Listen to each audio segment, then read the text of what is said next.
My name is Robert Hale. I was 62 years old the morning my daughter-in-law told me I was dead weight in my own family's house. The kitchen windows were the originals my father had installed in 1981. 2 panes each, wooden frames. Painted white so many times the paint had thickened at the corners. The floor under the table was my mother's linoleum, a pattern of pale gray and cream from a shop on Brennan Street. It had outlasted everything anyone had predicted for it.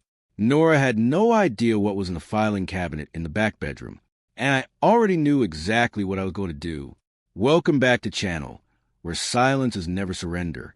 If you've ever been the person who kept something standing while someone else decided it wasn't worth keeping, this story is for you. Drop a comment and be sure to subscribe. The house on Clearwater Lane in Dunmore, Pennsylvania had been in my family for 41 years. My father, Leonard Hale, bought the lot on Clearwater Lane in 1978 with savings from 20 years as a pipe fitter at the Dunmore Municipal Works on Route 9. He built the house himself over 18 months with the help of his brother and 2 men from his shift, framing it on weekends, laying the concrete block foundation over a single long November weekend in 1979 when the ground was still workable. My mother, Evelyn, chose the kitchen tiles and the bathroom fixtures and the color of the shutters, which were a particular dark green she had found in a paint catalog, and which I repainted exactly every 7 years because she had kept a note in her recipe box saying they needed it. She died in 2012. The shutters are still the same dark green. My parents gave me the house in 1984, when my father's spine had deteriorated to the point that the stairs had become a problem. They moved to a single-story rental on the east side of town, 6 blocks from my mother's sister. My father pressed a deed into my hands at the kitchen table on a Saturday afternoon in March, a certified copy from the Dunmore County Recorder's Office, recorded February 28, 1984, in the name of Robert Leonard Hale. He said 3 words, "Take care of it." I said I would. My wife, Patricia, and I raised our son Marcus in that house from the time he was 4. Marcus grew up in the upstairs bedroom on the left, the one whose window looked out over the maple in the side yard that my father had planted the year they moved in. Patricia died in January of 2019, a Tuesday morning in her sleep, from a cardiac event that her cardiologist had told us was possible and which I had never fully prepared myself for, which I understand now is simply the nature of the thing. We had been married 34 years. She had repainted the kitchen herself 4 times. Always the same warm ivory, and the last coat was still on the walls. Marcus had been with a woman named Nora Voss for 2 years before Patricia died. Nora was a property manager at a real estate firm on Commerce Street, which meant she had a professional and systematic relationship with the question of who owned what and how those things were valued. She was organized and precise, and spoke in clear declarative sentences. I want to be careful here about what I say, because she was not a villain in the theatrical sense. She was a person with a particular set of assumptions about property and belonging, and she had arrived at those assumptions through a kind of logic that, in the absence of correct information, appeared sound to her. Marcus and Nora married in September of 2019, 8 months after Patricia died. I paid for the venue and the catering. $44,200, written as 2 checks, the first in March and the second in August of that year. And I said nothing about it at the wedding because it was a wedding and because Marcus looked happy and because Patricia would have paid for it herself if she had been there. Neither Marcus nor Nora acknowledged the checks in conversation. I did not raise it. They moved into the house on Clearwater Lane in November of 2019. Nora had framed it as a practical solution. I was living alone. The house was large. They were looking to save money toward their own place eventually, and we were family. I agreed because Marcus was my son, and because the house my father had built was where Marcus had grown up, and because the alternative was rattling around 3 bedrooms and a kitchen alone for an indefinite period. From the beginning of their occupancy, I continued to pay everything I had always paid. The property taxes came in 2 installments, April and October, at the county office on Maple Street. $2,600 annually, the same as they had been for previous decade, paid by check without exception. The utilities, gas, electric, water, trash, all in my name, all on direct payment from my checking account. I paid for the new water heater in February of 2020 when the old one failed at midnight on a Sunday, $3,800 to Clearwater Plumbing, and Heating on Route 9, whose owner, Dale Ferris, came himself the following morning at 7:30 and had the unit installed before noon. I paid for concrete work on the front walk in April of 2021, $2,100, to a crew from Dunmore Masonry on 5th Street. 2 days of work. The foreman's name was Jim Carver, and he left me a written scope of what they had done. I paid to have the maple in the side yard cabled by an arborist named Gordon Wells from Wells Tree Service on Brennan Street, who came on a Wednesday morning in October 2020 and told me the main scaffold limbs had stress cracks and that without cabling the tree would not survive another hard winter. I paid $750. The maple survived. Gordon Wells told me when he left that the tree was in better shape than it looked from the outside. I thanked him and went back inside. Gerald Fitch, CPA at Dunmore Accounting Services on Commerce Street, had been my accountant for 19 years. At our annual review on January 12, 2021, a Tuesday morning, 9 o'clock, in his office that smelled a particular dry, warmed room with too many files and not enough windows, I told him Marcus and Nora had been in the house for over a year.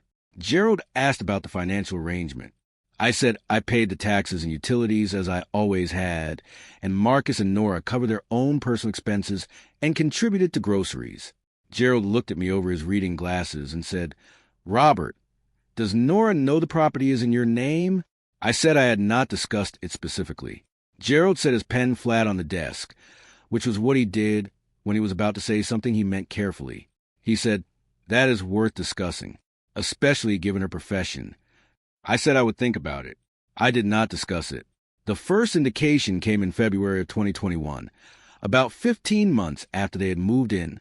The kitchen smelled of the coffee Marcus had made before he left for work, and the faint cedar smell of the firewood stacked on the back porch. The morning light came in through the original wooden frame windows, pale and flat at that angle in February, and the linoleum floor had the particular cold underfoot that it always had in the mornings before the heat cycled back up.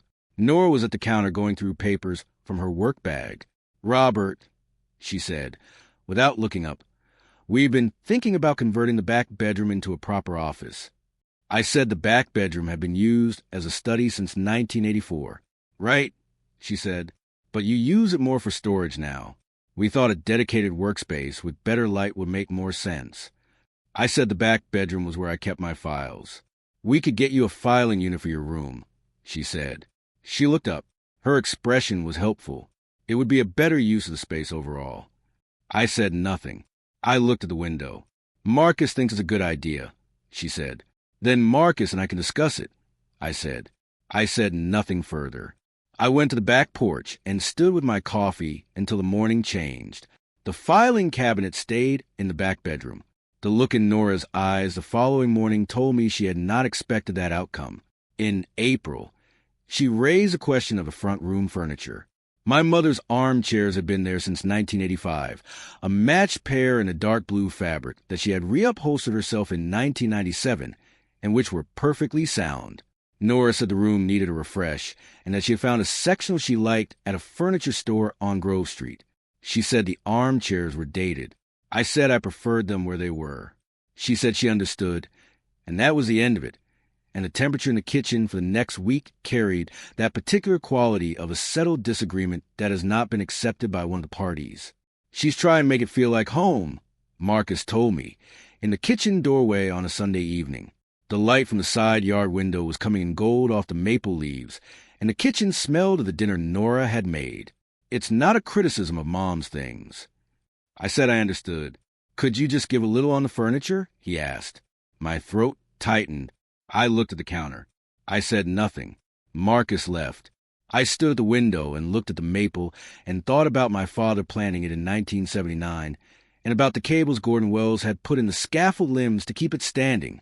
I thought about what it meant to hold something together from the inside where no one could see the work.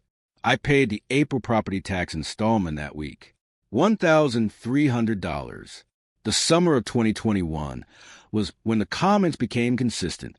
At a barbecue in July, Nora's brother Glenn visited from Scranton.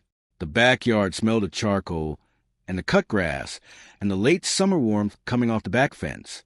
Glenn was a direct man, in the way that directness sometimes covers a lack of curiosity, and after 2 beers he asked me what I contributed to the household. I said I own the house. Glenn looked at Nora. He means financially. Nora said, "What do you put in monthly, Robert?" I said I paid the property taxes and utilities. "Marcus pays those," Nora said. My stomach dropped. I kept my face level. "Marcus does not pay the property taxes." I said, "They are paid from my account. I can show you the receipts." Nora looked at me. "The utility accounts are in Marcus's name," she said. "They are in my name." I said, "They have been in my name since 1984. There was a long pause. Glenn looked between us. Nora looked at her glass. "I must have misunderstood," she said. I said nothing. The yard was quiet except for the sound of the grill ticking in the heat. I nodded once. I went to the grill and turned the chicken. Something in me tightened around that exchange and did not let go. Not anger. Something quieter. The recognition that she had made a claim she had believed, and that the belief had been operating underneath every conversation for the past 20 months. In September, Nora told me at dinner, Marcus present, eating without looking up, that she and Marcus were thinking about updating the kitchen. New appliances, countertops, maybe a new floor. She said the kitchen had not been touched in years. I said the kitchen floor was the original linoleum my mother had chosen. "Exactly," Nora said. I said nothing. "It's dated," she said, "and the appliances are old." "The appliances work." I said, "We want to invest in the house," she said. "Shouldn't we be improving it?" I kept my voice level. "Any improvements to this house are mine to approve," I said. "It is my house." Nora looked at Marcus. Marcus looked at the table. "We contribute to this household," she said.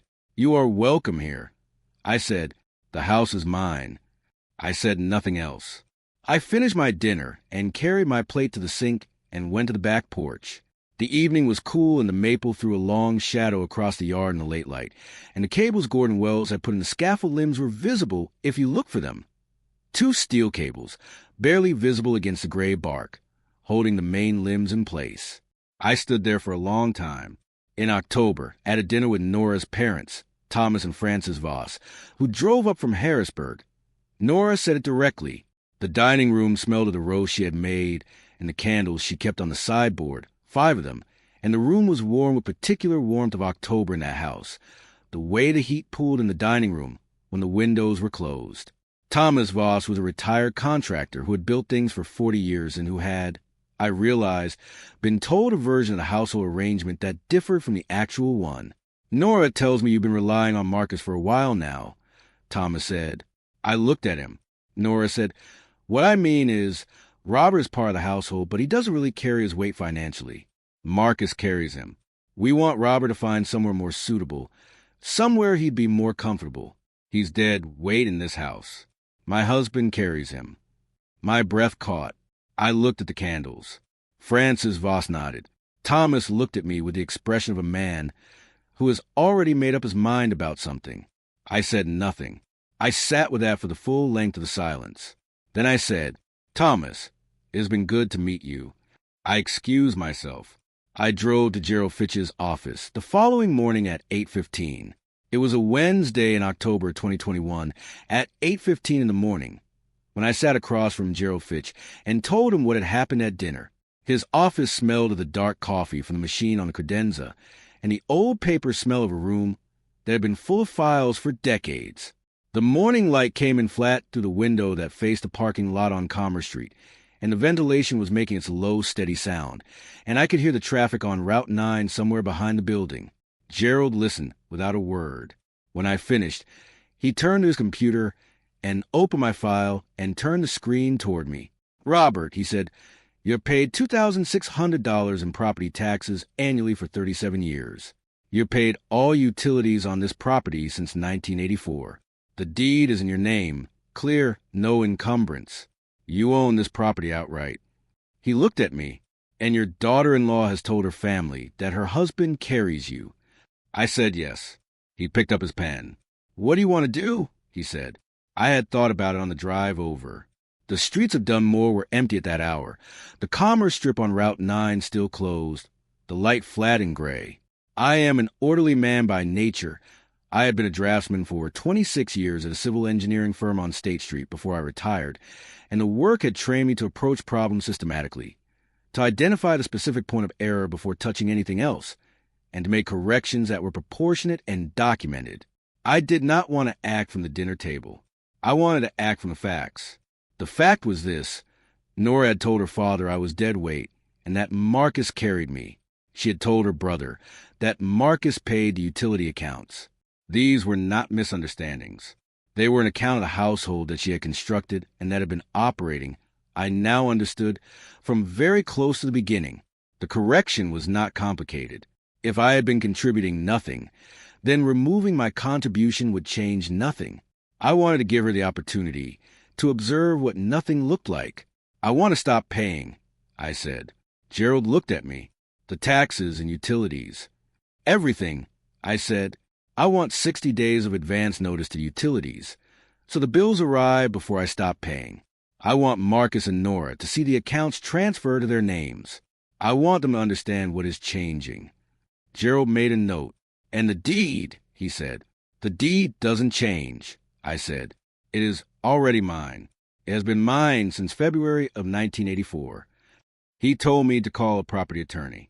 He gave me the name of a woman named Suzanne Park in Holloway Legal Services on 5th Street, who he said handled residential property matters and who he had referred clients to before.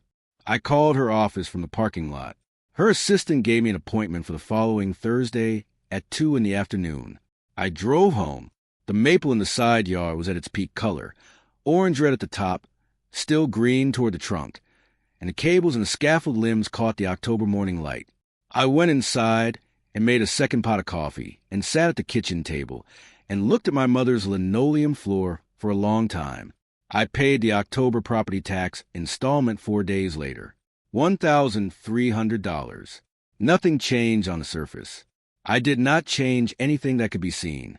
The winter of 2021 into the spring of 2022 was a period of Nora's fullest confidence. She had taken the October dinner, I understood, as a conclusion. She had said what she meant in front of her parents, and I had left the table quietly, and the arrangement had continued. I was still there, still quiet, still eating dinner in the kitchen, and tending the maple and staying out of the front room after 8. From her perspective, the balance had been named and accepted and would now resolve on her timeline. In November, she contracted with a kitchen design firm on Grove Street, a company called Dunmore Home Design, and brought 2 consultants to the house on a Saturday morning. I was not there when they arrived.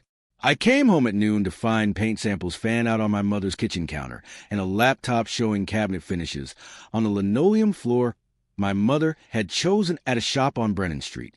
My hands went cold. I went to the back porch. I counted the boards on the back fence my father had built in 1985 until my hands were not cold anymore. At dinner in December, Nora told me she and Marcus had made a decision about the kitchen. She described the cabinet finish and the countertop material and the new floor tile she had chosen. She said the work was scheduled to begin in March. She said it would transform the space. What does the renovation cost? I asked. Around $20,000, she told me. And who is paying for it? I asked. She looked at me. Marcus and I are investing in the house, she said. The house is not yours to invest in, I said. It is mine. We live here, she said. We have a right to improve it. I said nothing. I looked at the candles on the sideboard, all 5 of them burning steadily, and I kept my face steady. I finished my dinner. Robert, she said, her voice with a quality of patience that was not quite patience. I know this is hard, but this is our home now. You need to accept that. I looked at her. I understand you believe that, I said. I said nothing else. Marcus stared at the table. In January, Nora brought up the topic of my room directly. For the first time, she said she and Marcus needed a larger space for working from home, and that the back bedroom, my study, where the filing cabinet had been since 1984, would suit them better. She asked, in a tone that suggested she had already decided, if I would consider moving my things upstairs to the smaller room. I said I preferred the back bedroom. She said she understood. The conversation ended. I drove to Suzanne Park's office the following morning at 9:15. Suzanne Park, property attorney at Park and Holloway Legal Services on 5th Street, had been precise and thorough at our first 2 meetings. At our 3rd meeting, on January 18th, 2022, at 2 in the afternoon, she had the documents arranged on her desk with particular neatness of a person who does not like to repeat herself.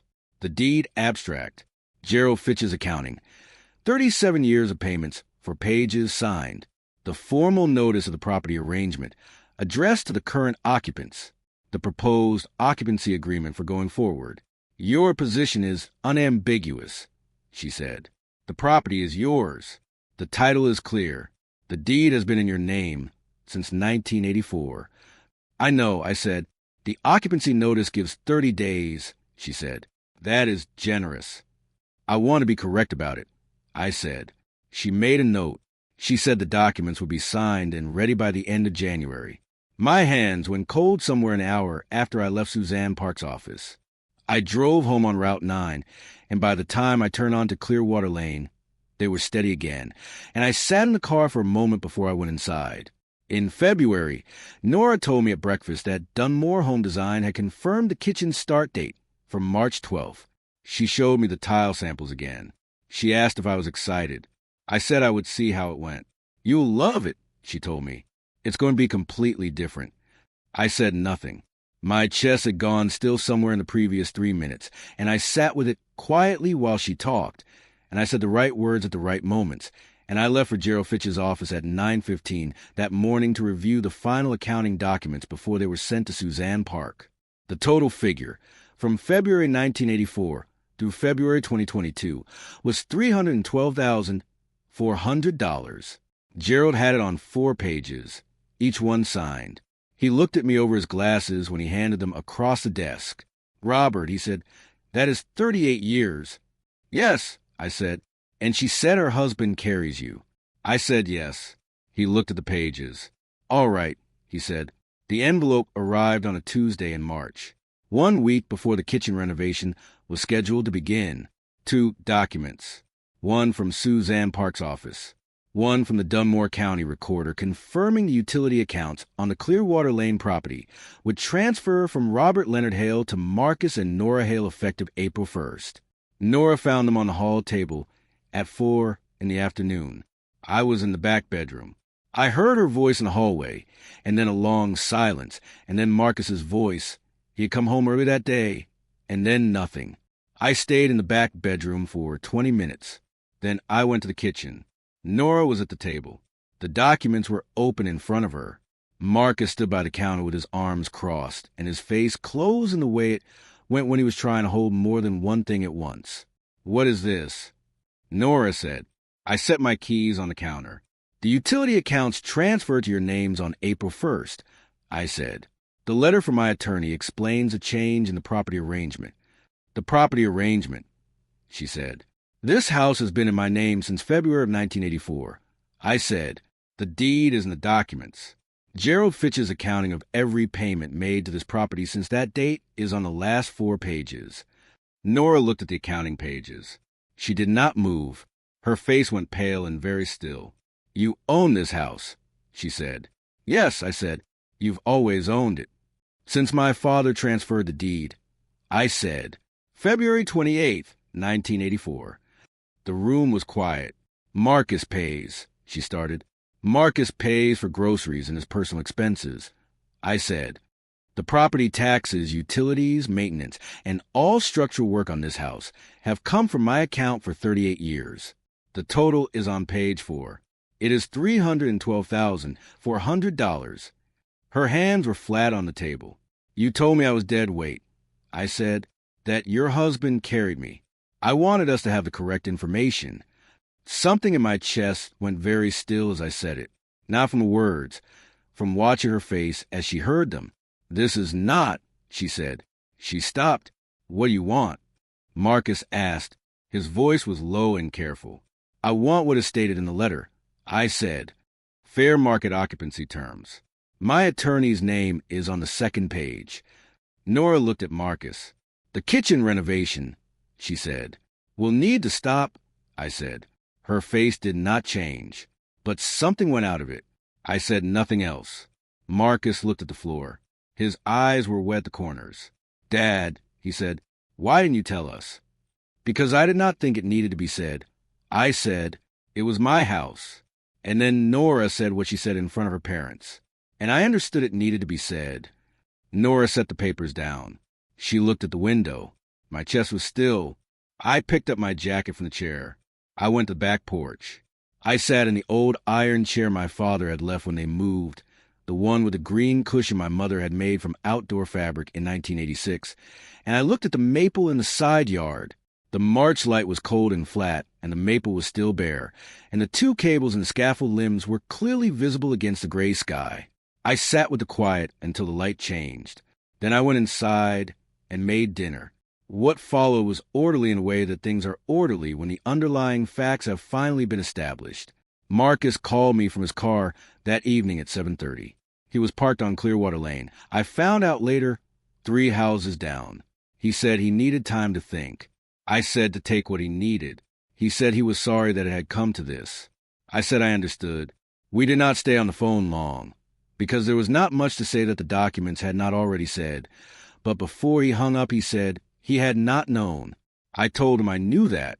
He said he should have asked. I said yes, he probably should have. We said goodnight. Nora and Marcus met with Suzanne Park on March 22nd, 2022, a Tuesday afternoon, with their own attorney present, a woman named Diana Cole from a practice on the north side of Dunmore. The meeting lasted an hour. Suzanne told me afterward that Diana Cole had reviewed the documentation, asked several questions about the deed history, and ultimately confirmed to her clients that the property position was not in dispute. The conversation had been professional. A formal occupancy agreement was signed on April 4th, 2022. Marcus and Nora were listed as tenants at a monthly rate that Gerald confirmed was 12% below current market value. Because Marcus was my son, and because I did not want this to be punitive. It was not meant to be punitive. It was meant to be accurate. The kitchen renovation was canceled. Dunmore Home Design retained their consultation fee. The tile samples and the paint swatches and the cabinet finish catalog went with Nora when she packed her things in May. Nora moved out on May 14th, 2022. Marcus remained in the house through June while he found an apartment on the east side of Dunmore, 3 blocks from where my parents had retired. He and I had dinner together on the last Friday before he left. In the kitchen with my mother's linoleum floor and the ivory walls Patricia had painted 4 times and the original wooden-framed windows that let in the evening light the way they always had. We did not talk about Nora or about the documents or about the previous 3 years. We talked about the maple and about whether the cables needed to be checked and about what his grandfather would have thought of the way the side yard had grown in. Marcus said his grandfather would have had opinions about the garden. I said that was true. He laughed. It was the first time since October. Marcus calls on Sundays. The calls have gotten longer. Robert Leonard Hale, 63 years old, living on Clearwater Lane in Dunmore, Pennsylvania, in a house my father built over 18 months in 1979 and 1980 and transferred to me in 1984, and which I intend to maintain until I no longer can. The shutters are still the dark green my mother chose. I repainted them last October, same as always, from a note in her recipe box. The maple in the side yard is standing. The linoleum floor is still there. The filing cabinet is still in the back bedroom. Some things are yours because you have held them. No document makes that more true. If you were in that dining room in October 2021 when Nora said I was dead weight, and you are wondering what I should have said at that table, drop a comment, hit subscribe, and I'll see you in the next one. If you like this story, join our community by hitting that like button and subscribing for more real, raw, and family-centered stories. As always, thank you for being a part of this sphere.